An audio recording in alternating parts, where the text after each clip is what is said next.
and welcome back to another video on the Football Zone and to a midweek review reviewing Champions League, Premier League and Championship actions. So let's get straight into it with Chelsea 2, Losk 0. Yeah, a fairly comfortable win for Chelsea here. Kai Havertz in the 8th minute and Pulisic in the 63rd minute with the goals. And yeah, Losk actually had quite a lot of shots, 15 compared to Chelsea's 9. But for me personally, it wasn't Chelsea's finest performance, but you always felt like they had the game under control. And yeah, now going away from home now, I think they'll be more than confident that they can cruise through into the next round. Moving on then to the other English team in Champions League action, Atletico Madrid won, Manchester United won. Joao Felix gave Atletico Madrid a flying start in the 7th minute, and it looked like they would hold on to the win, but Anthony Elanga in the 80th minute, lovely goal, sealed Manchester United a draw and meant they will return to Old Trafford with the game very much in their hands. And yeah, Atletico Madrid probably had the better of the game, but even they only had one shot on target, and so there was a game of few chances, but yeah, United definitely happier with the two teams. Moving on then to a shock result, Burnley won, Tottenham 0, and yeah, I was speaking to a Spurs fan, and yeah, they said watch Spurs going to lose to Burnley off beating Man City, and that's exactly what happened. Yeah, really disappointing for Tottenham, and it even has led to Antonio Conte threatening quitting. I don't know if there's anything in it, but you never know with him. Bentley with a goal in the 71st minute, and yeah, Burnley deserved it, and Burnley now, they really are coming like the clappers away from the relegation zone. Moving on now to Watford 1, Crystal Palace 4, not very happy first game against Crystal Palace for Roy Hodgson, it's fair to say that. Mateta gave Palace the lead in the 15th minute. Sissoko got a quick equaliser, but goals from Gallagher and 2 late goals from Zaha sealed Palace' comfortable win.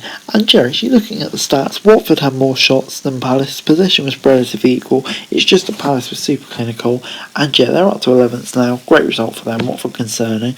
Moving on then to another thrashing, Liverpool 6, Leeds, now lots of goals in the Premier League this week, midweek, goals coming from Salah with 2, both from the spot, Mane with a brace and Van Dijk, and yeah, Liverpool are utterly dominant now, within 3 points of City, and the way they're going, yeah, they're going to be hard to stop. They can't wait for this title race. It's going right to the wire. Who'd have thought that a few weeks ago? For Leeds, though, really concerning. They're falling away, and the other team's catching up very quickly. Arsenal 2, Wolves 1 was the score on Thursday night in the Premier League. A huge win for Arsenal. Wolves went ahead in the 10th minute, and it took until the 82nd minute for Arsenal to find the equaliser through Nicola Pepe, and an own goal from Jose Sarr in the 95th minute broke Wolves' heart, and Arsenal got the win. It was probably deserved, and they dominated for much of the game, and yeah, puts them in a really, really strong position in the top 4 race. For Wolves though, absolutely gutting. They're still not in a bad position, but it could have been a whole lot better if they held on. Moving on to the Championship, Preston 0, Forest 0 was the score at Deepdale on Tuesday, and yeah, not a lot in this game really. Preston definitely were the better side, had a few really good chances but couldn't make it count, and Forest were poor here, but Forest, they aren't going to have their bad days, and if they can still pick up points at a tough place to go like Preston, even on their bad days, then they're not in a bad spot to be right in the playoff race come the end of the season. For Preston though, really good performance, really should have felt they got the win, but good to get over that loss to Reading. Moving on then, Hull 0, Barnsley 2 was the score at the KCOM. Callum Styles in the 27th minute and Carlton Morris in first half stoppage time with the goals for Barnsley, and a great result for Barnsley. That's 2 wins in 3 for them now. Could they? You never really know. Still a lot of ground to make up. 9 points on Reading, and Reading, their form's improving, so it's going to be hard, but you never ever know. Hull though, they were just abysmal, getting really sucked into it. Moving on then, Bristol City 1, Coventry 2 was the score at Ashton Gate.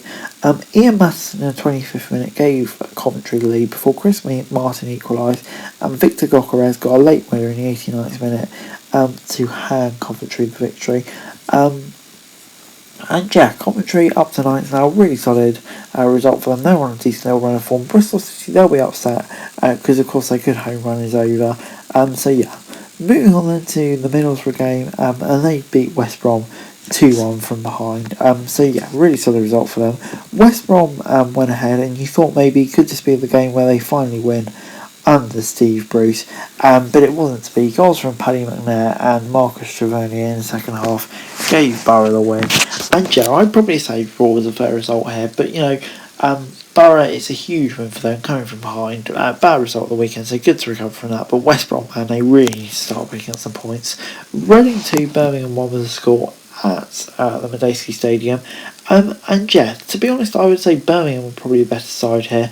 But Reading getting the win, clinical when it matters, and that's all that matters. Lucas Jow and John Smith for the goals, and Tom McIntyre with an own goal. But Reading held on, and they first went under Paul Ince. Not convinced on the appointment at all, but a good start, and they've got a healthy margin now. And with the players they got, I think they're certainly confident. For Birmingham, though, just so frustrating. Really, you had to take some of the chances they had. Moving on then, Sheffield United 1, Blackburn 0 was the score at Bramall Lane. Ben Davies with the goal in the 92nd minute, but Charlie Good sent off in the 66th minute. And from them, Blackburn have to be at least drawing a game, if not winning the game. Probably should be winning the game, really. But Sheffield United were the better side throughout and deserve the win. But for Blackburn, so frustrating. And yeah, I think they're just probably in a battle to stay in the playoffs now. Forget the autos, but for Sheffield United, a huge win.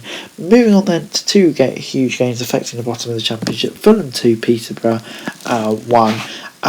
Fulham went into a 2-0 lead with a goal from Mitrovic, as you'd expect, and Jack Marriott got a late goal, consolation in the 89th minute. But Peterborough, for the most part, they have stayed in the game. Positive signs against the Fulham side. We know how good they are. Positive sign. Grant McCann coming in. Decent enough appointment. Can they do it? I'm not so sure. It will be a tough ask. Moving on to a really disappointing result for Derby, as they were defeated 2-1 at home in a winnable home game against Millwall. And Millwall got to a flying start within half an hour with goals from Jim Wallace and Tyler Burry. Jake Cooper with an own goal. Really poor play from Cooper in the 88th minute. Derby, they probably were the better side throughout, but I think it's because they went 2-0 down so early on. They were playing 2-0 football for most of the game. Disappointing. It leaves them with a lot of work to do, just to look like we're really closing in on Reading, etc., etc. So super disappointing. A great result for QPR was at Loftus Road, where they defeated Blackpool 2-1. Jimmy Dunn gave QPR lead in the 31st minute before Bowler equalised in the 82nd, and Amos got the win in the 89th minute, but that didn't tell what the whole story is. Dion Sanderson was sent off in the 40th minute, took Blackpool ages to equalise, and QPR finally got the winner. Great result for QPR. They really needed that with a dodgy run of form, and within the circumstances as well, that'll give them a huge confidence boost. Moving on then to the Nathan Jones derby, where it finished Stoke 1, Luton 2.